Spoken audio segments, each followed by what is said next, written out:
The stories surrounding this abandoned hospital had always been the stuff of local legends. Nestled on the outskirts of a small town in the Midwest, the decaying structure was barely visible through a dense corpse of trees. I'd grown up hearing tales about it. Cries in the night, shadows on the walls, and inexplicable occurrences. Despite being an adventurous spirit, I'd never dared to venture close, until that fateful evening. The past year had been the most grueling of my life. The first blow came with the sudden death of my father. He was not just a parent, but my confidant, my pillar of strength. We shared a bond that went beyond the conventional father-son relationship. We'd spend hours talking about life, our dreams, and aspirations.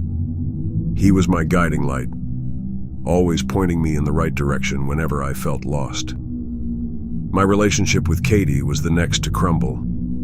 We'd been together for 3 years, and I thought she was the one I'd spend the rest of my life with.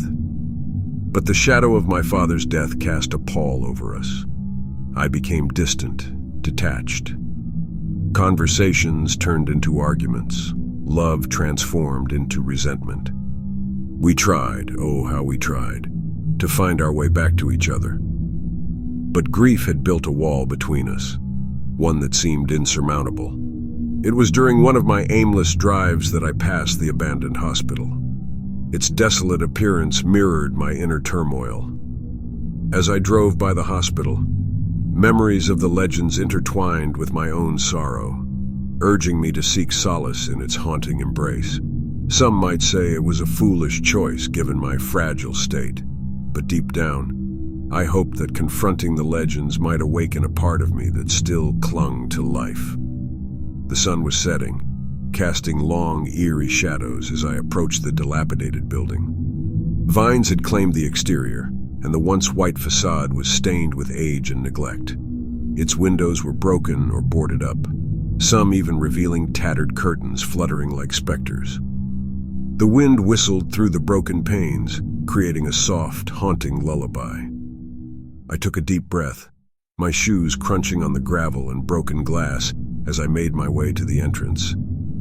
The massive wooden doors creaked eerily as I pushed them open. Inside, a dim, fading light made the surroundings barely visible. Dust particles danced in the stray beams of sunlight that found their way inside. The air was dense, suffocated by years of abandonment and decay. The long corridor ahead was lined with rusted wheelchairs and strewn medical equipment. An old reception desk stood to the right, its surface layered with thick dust and faded patient records. As I walked, each step echoed back, creating a surreal sensation of not being alone. But that wasn't what made my heart race. The subtle murmurs were almost inaudible at first, reminiscent of gentle waves caressing a distant shore. But as I moved deeper into the heart of the hospital, they grew more pronounced. An ensemble of lost voices conspiring in whispered secrets. They sounded both close and distant, like a dissonant choir of memories lost to time. My skin prickled and a chill ran down my spine, my logical brain wrestling with the unsettling sensations. Compelled by an inexplicable urge, I veered into one of the nearby rooms. Time seemed to have stood still here. The remnants of what once were beds lined the room. Their frames, eaten away by rust, bore witness to countless stories of suffering and solace. However, amidst this bleak setting, a lone doll lay, its porcelain face cracked and eyes eerily vivid, as if it held a soul within. Those eyes seemed to pierce through me, unearthing fears I didn't know existed. The temperature dropped noticeably, and an intangible weight pressed down on me, as though the very walls were saturated with residual despair, tales of unfulfilled dreams, and the indelible mark of death. Before I could fully process the gravity of the room, a deafening bang resonated through the halls, breaking the room's haunting embrace. My heartbeat echoed in my ears, drowning out all other sounds, save for the heightened murmurs. Now, the once faint whispers had evolved into distinct voices, each conveying its own narrative. Fragments of forgotten conversations emerged, ranging from heart-wrenching cries for help to laughter that seemed to mock my growing terror. It was as if the hospital's very foundation was crafted from a mosaic of past lives, and I was tuning into their everlasting echoes, each frequency revealing a different tale. With every ounce of courage I could muster, I continued exploring. In one room, the drawings of children adorned the walls. Simple joys captured amidst an aura of melancholy.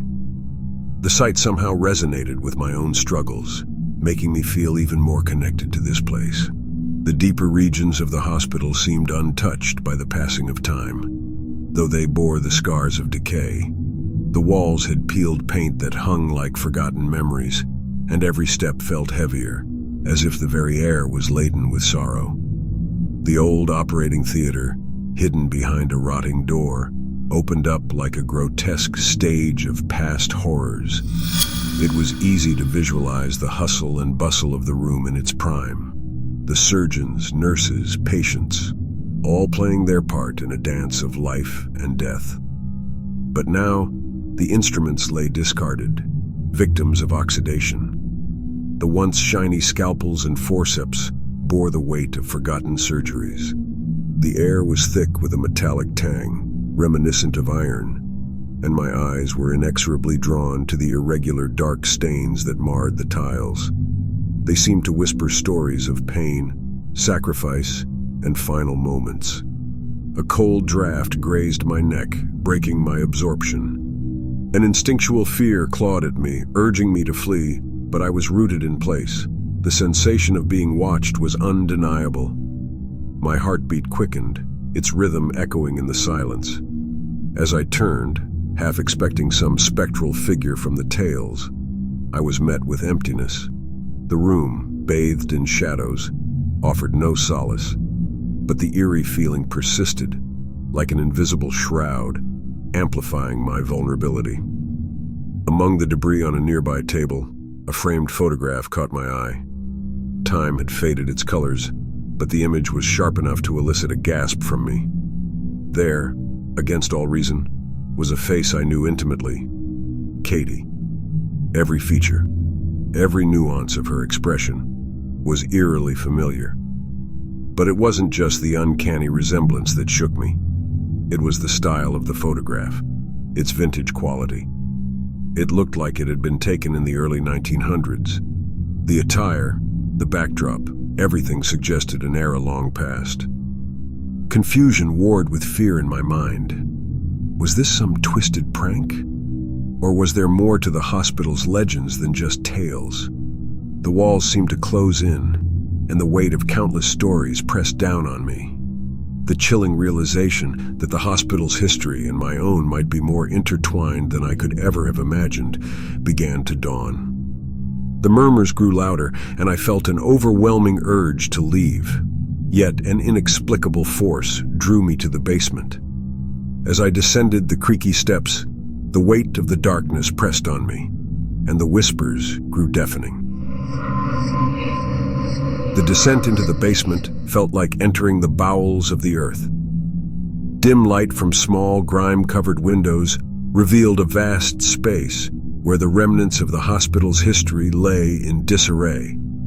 The air was heavy with moisture, making the walls sweat, and my breathing labored.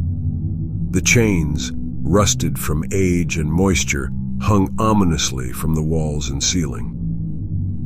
They clinked softly as a draft moved through the basement, like the whispers of ghosts from the past. Alongside the chains were old medical tools, their purpose long forgotten, but their appearance grotesque and threatening. In the midst of this grim setting was a plain wooden table, and on it, an object that seemed out of place in its ordinariness, a diary. The leather binding was worn, its pages yellowed, but the script within was surprisingly legible. Drawn by an overpowering curiosity, I began to read, and as I did, the oppressive atmosphere of the basement grew more pronounced. The diary unveiled the world of Clara, a young and passionate nurse. She spoke of her daily routines, the joy she felt in helping patients, and the occasional challenges she faced. But as the pages turned, a recurring theme began to emerge: her growing affection for a particular patient. Their stolen moments, secret rendezvous in the hospital grounds, and exchanged love notes filled the pages. As societal norms forbade such a relationship, their love blossomed in the shadows. But as time went on, the tone of the diary changed. Clara's words became more frenzied, her sentences more fragmented. She spoke of jealous colleagues, of whispered rumors, and of the mounting pressure to end her relationship. The entries became heart-wrenching as she detailed plans for them to run away, only to be foiled time and again. The last few pages were stained, the ink smudged as if by tears. The final entry was scrawled in a hasty hand, its message haunting: "I'll wait for him, forever and ever." A cold gust swept through the basement. Then the silence was shattered by the heart-rending sobs of a woman. I turned, terror gripping my heart, to see an ethereal figure bathed in a soft glow. Her nurse's uniform was pristine, contrasting sharply with her face, which was a mask of pain. Her eyes, pools of eternal sadness, fixed on me. "Do you see him? Is he here?" she asked, her voice echoing with a longing that spanned decades. Overwhelmed by fear, I turned on my heels and bolted, the spectral cries of Clara pursuing me. As I stumbled up the stairs and out into the open, the relief of escaping the claustrophobic basement was overshadowed by the sight that met me. There, bathed in the moonlight, stood Katie, her face a mix of concern and confusion. Her presence there at that exact moment only added to the enigma of the night, leaving me questioning the lines between the past, the present, and the inexplicable ties that bind them. Katie's eyebrows knitted in confusion. "Why did you call me here?" she asked, her voice laced with genuine concern. "I didn't," I stammered, taking her phone to inspect it. The message was unmistakably from my number, but I had sent no such text. What unnerved me more was the background image on the message, a grainy, sepia-toned photograph of the old hospital. The imposing facade of the building stood tall, but it was the figures in the foreground that made my heart skip a beat. Beside Clara, in her pristine nurse uniform, was a young man with features uncannily similar to mine. His posture, the way his eyes looked into the distance, even the slight smirk on his lips. It was like looking into a mirror that reflected a bygone era. I felt a knot in my stomach, a mixture of fear and a strange sense of recognition. This can't be," I murmured, showing Katie the haunting image. Her eyes widened in shock, and she clutched my arm instinctively. "We need to leave," she whispered, but I was rooted to the spot, lost in thought. It felt as if the boundaries of time had blurred. Was the love-lorn patient, whose tragic tale I'd read in Clara's diary, a predecessor of mine, an ancestor, or was it a more intricate web of fate that bound us? A gust of wind blew, making the trees around the hospital rustle, as if whispering the secrets of the past. It struck me then. The hospital was more than just an old, derelict building. It was a repository of memories, of emotions so intense that they had left an indelible imprint on its walls. The passion, the despair, the heartache. They all resonated within its decaying structure, ensnaring unsuspecting souls like me in its narrative. With Katie's hand in mine, we made our way out of the hospital grounds. Each step away from the building felt like moving out from under a heavy shadow, the weight of history and unresolved emotions pressing down on us. The chilling cries and whispers of the hospital became fainter, but I knew they would never truly fade away.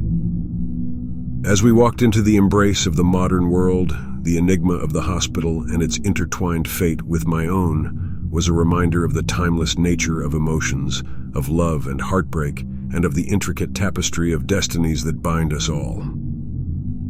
The story of Clara, the patient, and the spectral echoes of the past would forever remain a haunting chapter in the story of our lives.